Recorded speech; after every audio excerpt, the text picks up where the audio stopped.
Imam Al-Haddad ini memiliki keistimewaan yang enggak Allah kasih kepada ulama-ulama lain.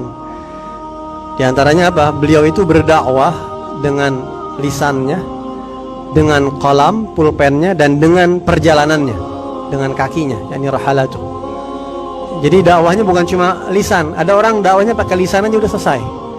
Tapi Imam Haddad juga dengan pulpennya. Kitabnya itu kesebar ke seluruh dunia dan diterjemahkan ke lebih dari 17 bahasa, kalau kamu tahu. Sampai sekarang 17 bahasa yang terjemahin kitab-kitabnya Imam Haddad. Begitu juga perjalanan-perjalanannya, dan muridnya sangat banyak. Imam Haddad sangat bertebaran kemana-mana. Dan beliau Al-Habib Abdul Haddad ini memiliki ada satu muridnya Al-Habib Abdullah Al-Haddad, muridnya ini muji-muji Syekh Umar Bamakhramah. Ya, dulu ada wali besar namanya Syekh Umar Bamakhramah. Hidupnya itu sebelum di zamannya Syekh Abu Bakar bin Salim, salah satu guru Syekh Abu Bakar bin Salim.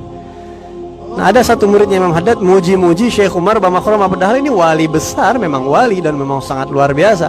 Wajar dipuji depan Imam Haddad. Tapi Allah Subhanahu wa taala memang ingin membuka. Imam Haddad itu kadang-kadang seorang wali itu membuka kelebihannya kepada orang-orang tertentu supaya tahu hakikat dirinya. Ya. Sehingga ketika ini murid muji-muji Syekh Umar Bamakhramah, dia mengatakan, ente muji-muji Syekh Umar Bamakhramah, sayang dia hidupnya zaman dulu. Andai kata sekarang Syekh Umar Bamakhramah masih hidup, dia pasti bakal datang dan mencium kedua kaki aneh. Kata beliau. Dan bahkan kata ulama, andai kata Imam Ghazali hidup di zaman Imam Haddad, pasti Imam Ghazali bakal menyebutkan Al-Imamul Haddad di dalam kitabnya sebagaimana yang dikatakan oleh Imam Haddad, begitu. Mengutip kalam-kalamnya Al-Imamul Haddad. Ini disebut sama orang-orang, kalau Syekh Umar Bamakhramah sama beliau sendiri. Dan ini adalah izin dari Allah Subhanahu. Sampai beliau mengatakan, Allah banyak buka hal sama saya, rahasia-rahasia batin, dan Allah tutup, nggak ada yang bisa ngambil, nggak ada yang mendapatkan hal tersebut yang sama kecuali nanti Imam Mahdi, kata beliau. Ini memang azimul hal, dan ini memang sebenarnya sih nggak semua orang layak tahu ya masalah-masalah kayak beginian. Banyak orang yang tidak percaya dengan magam aulia kadang-kadang. Tapi Imam Al-Junaid mengatakan at-tasdiq bi ulumina wilayah sughra. Kalau ente percaya sama kalamnya Imam Haddad, percaya sama cerita-cerita aulia, ente udah jadi wali kecil tuh katanya. Berarti ente satu rombongan sama mereka. Kalau yang nggak percaya, ya udah, emang itu jatahnya dan masing-masing kuburan sendiri-sendiri ya. Antum jangan kira Habib Abdul Haddad ini mendapatkan magom tinggi terus ngomong sembarangan begitu. Jangan ngelihat cuma ke situnya, lihat bagaimana beliau ibadahnya sama Allah. Hampir nggak pernah tidur tiap malam. Habis waktunya buat tidur, ibadah, ngajar, ngarang kitab, nyusun kitab, habis. Dan beliau mengatakan, Allah kayak udah cabut nafsu makan dari saya, dan Allah kayaknya udah cabut nafsu pengen tidur. Jadi udah kagak nafsu makan, gak nafsu tidur, kayak malaikat nih orang. Makanya nggak heran kalau Allah kasih karomah sedemikian besar. Dan beliau mengatakan, ya Habib, ditanya ketika beliau bilang begini, Habib Haddad bilang begini, siapa yang tahu saya atau siapa yang saya kenal, dia punya hubungan baik sama saya, baca kitab saya, baca ratib saya, atau saya kenal dia hubungan baik, maka saya tidak akan diem kalau dia ada masalah berat, ada aib, atau dia ada ancaman ada potensi masuk ke neraka, saya akan kasih syafaat buat dia. Gitu. Saya tidak akan diam. Saya akan berikan dia syafaat. Ya, dengan izin Allah Subhanahu wa taala. Kenapa beliau ngomong kayak begini? Kok berani, kok terang-terangan nih magomnya diunjukin, dibuka? Kenapa? Ketika ditanya, Habib, ini magom antum doang apa para wali semua kayak antum? Oh, ini khusus buat anak dari Allah. Ya. Dan ketika ditanya, kenapa kok Imam Haddad kok berani ngomong kayak begitu belak-belakan? Karena orang di zaman Imam Haddad banyak yang gak kenal, jadi enak ngomongnya. Mumpung pada gak kenal, dibuka aja, dibuka. Begitu ya.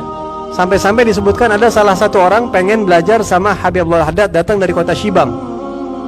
Ketika dekat rumahnya Habib Abdul Haddad, mampir ke rumah temennya. Temennya nanya, ente mau kemana? Ana mau belajar sama Habib Abdullah bin Al-Haddad. Oh, yang buta itu, orang buta tuh. Dia bilang, mulai detik ini Anda gak mau duduk lagi sama ente. Ente gak kenal Imam Haddad, Anda gak mau kenal sama ente. Sampai seperti itu. Jadi memang orang-orang sekitarnya banyak yang gak tahu ya, orang-orang sekitar Habib Abdul Haddad banyak yang memang tidak kenal. Justru kemuliaan beliau ini dibuka sama Allah ke orang-orang yang jauh. Al-Habib Abdullah Al-Haddad adalah seorang mujtahid mutlak. Beliau adalah pembaharu Islam dan seorang mujtahid mutlak dalam ilmu syariat, ilmu akidah, dan juga dalam ilmu ihsan, ilmu tazkiyah, ilmu tasawuf. Sehingga setelah Habib Abdullah Al-Haddad semua orang ngikut thariqahnya beliau, begitu ya. Yang khususnya ini Al-Ba'alawiyah, khususnya thariqah Alawiyah ini, semuanya udah ikut napak tilas Al-Habib Abdullah bin Alawi Al-Haddad. Dan Habib Abdullah Al-Haddad itu Allah jadikan keberkahan pada anak-anak cucunya, pada kitab-kitabnya, dan juga ada di syair-syairnya. Dan Al-Habib Abdullah bin Al-Haddad, orang-orang, saya mengajak antum semua, kata beliau, cintai orang-orang soleh. Kita ini yang paling besar untuk kita modal mendekatkan diri kepada Allah, paling cepat kita dekat sama Allah, bikin jarak cepat, itu adalah mencintai aulia, mencintai solehin. Itu paling cepat. Al-Habib Abdullah Al-Haddad sendiri mengatakan, mahabbatuhum dini wa fardi wa sunnati wa urwati al-wuthqa wa afdalu ma'andi. Mencintai para wali, kata Habib Abdullah Al-Haddad nih, itu adalah akidah saya, agama saya, wajib bagi saya, sunnah, dan yang paling afdol yang saya miliki itu. Imam Haddad punya kewalian, punya ilmu, punya amal, punya ibadah, punya gutbiyah. Tapi kalau ditanya, ya Habib, yang paling afdol yang antum miliki apa? Cinta aulia. Lebih afdol dari semuanya itu, kata beliau. Nah, jadi kita ini disuruh mencintai aulia, karena itu adalah salah satu ibadah yang paling bikin kita cepat dekat kepada Allah Subhanahu wa taala. Dan para wali bisa memberikan syafaat kepada para pecintanya. Lahum ma yasha'una 'inda rabbihim. Ya, disebutkan bahwasanya ada satu orang, orangnya masih hidup sekarang. Orangnya masih hidup dan ngomong langsung sama beliau nih.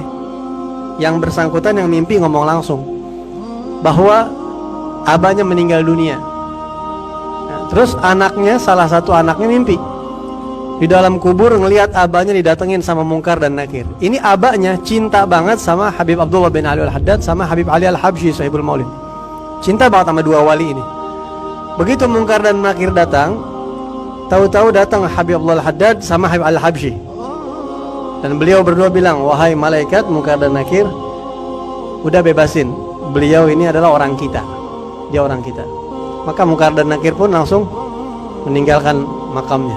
Ini mimpi, ya, tapi mimpi ini tentunya ada makna seperti ini. Dan mimpi kayak begini pernah terjadi di zamannya Habib Abdullah Al-Haddad. Pernah terjadi. Ada satu orang tua kena penyakit apa gitu, sampai meninggal dunia, terus dimimpiin didatengin malaikat. Begitu mau ditanya sama malaikat, Imam Haddad datang bilang, hadza min ashabna. Ini orang kita wahai malaikat. Ini orang baik, orang kita, insya Allah baik, insya Allah aman. Begitulah kira-kira ya. Maka pergi itu malaikat, bangun tidur nih orang, datang ke Habib Abdullah Al-Haddad. Begitu datang, mau cerita sama Habib Abdullah Al-Haddad, tadi malam dia mimpi bahwa abahnya dikasih syafaat sama Imam Haddad di kuburan. Baru ketemu Imam Haddad, belum ngomong, kata Habib Abdullah Al-Haddad, ente diem aja, gak usah diceritain, udah itu udah tahu. Dan itu orang itu nanya, ya Habib, itu khusus buat abah aneh, buat siapapun yang cinta amanah gitu ya. Dan ini orang belum ngomong. Tentunya ini sesuai dengan sabda Nabi, yashfa' yaumal qiyamah thalath, ya. Di hari kiamat yang bisa ngasih syafaat 3. Ya, al-ulama, al-anbiya, thumma al-ulama, thumma syuhada. Ini enggak tabrakan sama syariat Islam. Memberikan syafaat, mereka itu bisa memberikan syafaat. Habib Abdullah Al-Haddad ini meninggal umur 88 tahun lebih, ya. Hampir 89 tahun. Ketika beliau meninggal dunia, jenazah beliau dimandikan dan enggak ada setetes pun sisa air mandi bekas jenazahnya Imam Haddad, karena diambil orang semua, orang ambil berkah dari situ. Enggak ada kesisa, enggak ada yang jatuh ke tanah, ya maksudnya enggak tersisa begitu ya, habis semua, diambilin orang, dimintain gitu. Dan orang-orang yang ikut menyolati jenazahnya Habib Abdullah Haddad pada saat itu lebih dari 20.000 orang. Zaman dulu tuh, ya, lebih dari 20.000 orang, belum ada alat komunikasi model kayak sekarang. Masya Allah, yang nyolatin jenazahnya dihitung sama sebagian orang soleh. Alhasil beliau meninggal dunia dan beliau meninggalkan banyak kitab-kitab, di antaranya yang paling populer adalah kitab diwan. Siapa yang punya diwan di rumahnya, insya Allah dengan keberkahan diwan, kalam yang begitu berkah, akan dijaga sama Allah, nggak ada musibah, kemalingan, kebakaran, itu bakal dijaga sama Allah. Kalau bisa kita punya diwan, satu-satu taruh di rumah buat pegangan kita. gitu ya, dengan izin Allah Subhanahu wa taala semuanya.